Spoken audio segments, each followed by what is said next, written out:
Broadcast House Records proudly presents Sports Cave Holiday Hits featuring Justin Rose. 250 can't-miss singles about the teams you love and the teams you love to hate, including special Pistons version of Deck the Halls.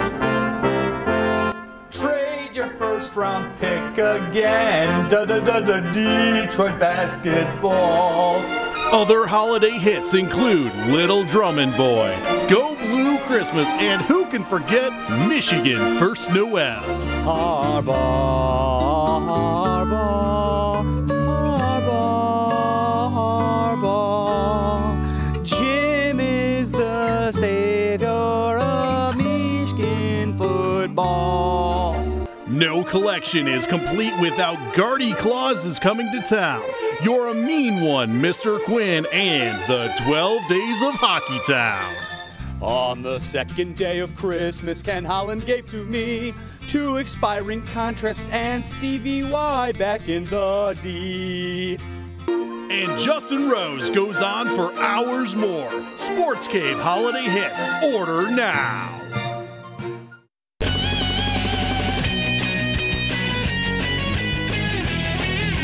Do I need to say any more? You've said enough. You've said quite enough, sir. Devin, the best infomercial you've ever seen, right? I'm surprised you haven't even left the seat and gone out to try to find 250 songs of that. Will not be ordering any of those hits. What? What about Little Drummond Boy, a personal favorite? You're a mean one, Mr. Quinn. Justin, No? Nothing? you need help.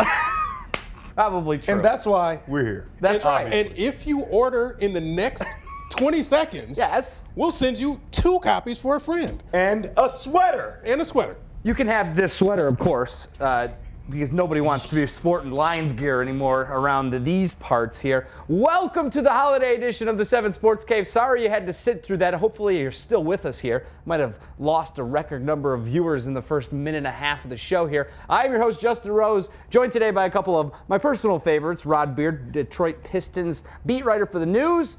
And I guess you're one of my favorites. Devin Gardner, former Michigan quarterback, is here as well. Justin, Yes, Devin. a Michigan guy like myself, A Michigan man. Michigan man like myself, Michigan men. you just called us 2 of your favorites. That's right. And I wonder, where do we rank on your top 5? Are we the top 2?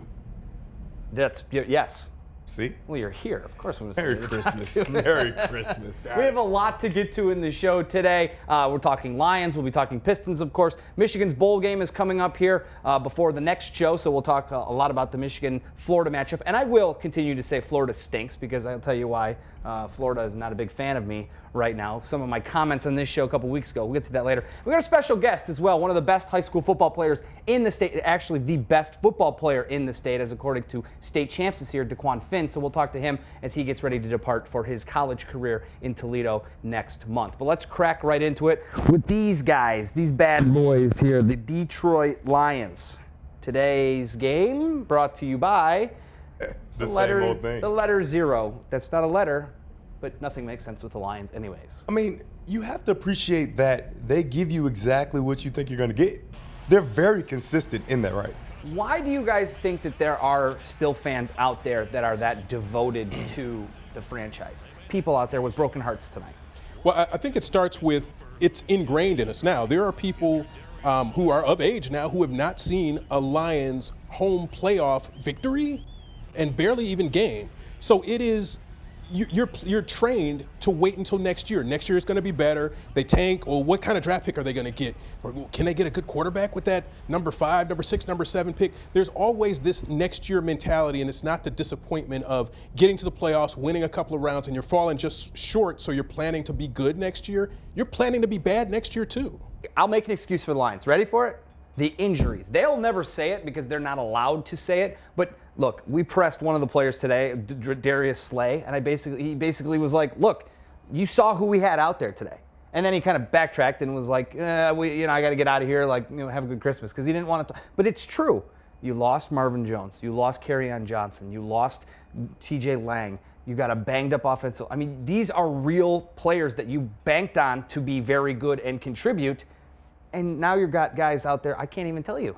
I mean, that would be a very easy out, and it would be actually pretty admirable, right? That would be something that we can believe if we haven't been a team that hasn't won a playoff game since 1991, right? And so from that time on, the year I was born, I might say, 1991, the year I was born, was the last time we won a playoff game. So if we were a team like, say, the Patriots, you know, since they are very dominant in this era, that says, hey, we're not playing well because we got injuries, a lot of different things. There are excuses and then there are reasons. That's a reason why the Patriots won't do well. For us, the Lions, it's just another excuse, and they have to do better. The Lions right now positioning themselves, they're currently, if the season ended today, which it doesn't, they would have the 5th overall pick in next year's NFL draft. That can improve now if they lose to the Packers. And when they lose to the Packers. If they lose. Because the Packers are, I think, right behind them, if I'm not mistaken. When they lose to the Packers. I'm just saying. They could potentially screw up a little bit. Wouldn't it be poetic justice for the Lions to break our heart one more time and just get one less pick, and then that guy before us will be the greatest player ever, and then like the guy after will be like not very good. This is so sad that the narrative has turned to this, because you're right. I mean, we've seen it with the Pistons how many years now. The guy right before or a couple picks before whoever the Pistons end up with starts to become an all-star and looks like a centerpiece of your team. No, but it is very much we gotta finish the season with a good taste in our mouth, so we want to go out and get this win, and you mess it up. Been that bad in a really long time where they've been in a position to get a quality player with that pick. Just don't mess it. I hate when people talk about tanking, but this is the one instance where it does make a difference. What did you do to ensure this was the growing pain phase? Did you really implement the things that you wanted to implement as far as like the structure that you want inside the building? Because I feel like it's kind of there, but it's also not being executed, but they also don't have the talent to be able to execute it. The defense played well today. They had 130 total yards until they fell off in the last 5 minutes of the first half. But bottom line, there are no excuses for this thing. They were 9-7 and a playoff team under Caldwell. And when they walked in the door this year, they said, we're going to be better than this. We're going to be better than Caldwell was. And this is progressively worse. I don't want there to be any excuses about injuries or blah, blah, blah, blah, blah. You've got to take a deep dive and look at whether Matthew Stafford is going to be your guy moving forward. Whether you've got to make wholesale changes in your starting group just because of contracts and attrition and everything else. This had better be a much better team and one with stability that can go for years down the road, not just these Band-Aids on a broken arm. You've got to make some serious change in the culture of this team and the way that this roster looks moving forward. You think it's happening, Devin? It's okay to say no. And next on the sports game, I mean, honestly, like you said, there's going to have to be wholesale changes. Right, you have to do something, right? I mean, and we're not the GMs, we're not the owners. We don't know exactly what needs to be done, but we have had the same quarterback for a very long time, and they continue to pay him, and he continues to not show up in big spots, right? And I don't know how you can continue to do that with the number 5 pick, and maybe there's a quarterback out there that you may want, right? Maybe he needs for you to take a quarterback in the first round so that now he's not complacent and he has to fight for his job. Well, right? we've seen what's happened in Baltimore. I mean, they went out and did what they took a Heisman winner in Lamar Jackson, and Joe Flacco won them a Super Bowl. That's more than they could say about Matthew Stafford from what he's won here. A lot, a little bit. But I don't know. I have such a problem with how they've, and there's a perfect example of how you kind of don't put your foot in your mouth.